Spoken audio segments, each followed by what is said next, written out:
খুব বদনাম হয়ে গেছে পশ্চিমবঙ্গের এটা, এবং সেটা বর্তমান সরকারের আমলে গিয়েও যে জমি দখল করে বা ইয়ে করে কিছু করা যাবে এমনটিও করা গেল না। বুদ্ধবাবু ডেফিনেটলি ত্রুটি ছিল এই টাটাদেরকে জমি দেওয়া নিয়ে, কিন্তু বুদ্ধবাবুর ইচ্ছে শক্তি যেটা ছিল সেটা যদি হতো আর একটু ভেতর দিকে অন্য কোনো জমি, বাঁজা জমিতে গিয়ে যদি এই জায়গাটা দিতেন তাহলে বোধহয় ভালো হতো, কিন্তু ইন্ডাস্ট্রিহীন হয়ে গেছে।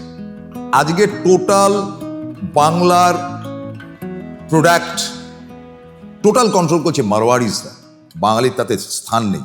বড়বাজার অঞ্চল এমন একটা অঞ্চল যেখানে আলপিন টু এলিফেন্ট আপনি পাবেন পয়সা থাকে। আলপিন দেখেছেন, ছোট্ট একটা আলপিন দিয়ে যেটা কাগজ ইয়ে করা যায়, সেখান থেকে এলিফেন্ট মানে হাতি। আপনার পকেটে রেস্ট থাকলে you will get everything sales, তাছাড়া কাপড় জামা হ্যানা তানা।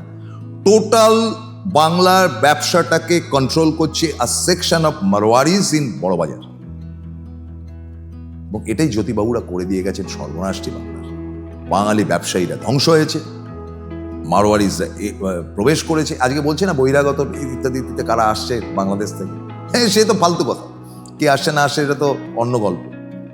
আজকে যে পরিমাণ আমাদের রাজ্যে অবাঙালি প্রবেশ হয়েছে হিন্দিভাষী, স্পেশালি মারওয়ারিজ অ্যান্ড বিহারিজ। বিহারিরা তো লেবার ক্লাস ছেড়ে দিন, তারা ওই পোস্তাতে মাল ক্যারি করে আর দু চারটে দোকানপাট, ছোটখাটো পানের দোকান, বিড়ির দোকান, এর বেশি কিছু না।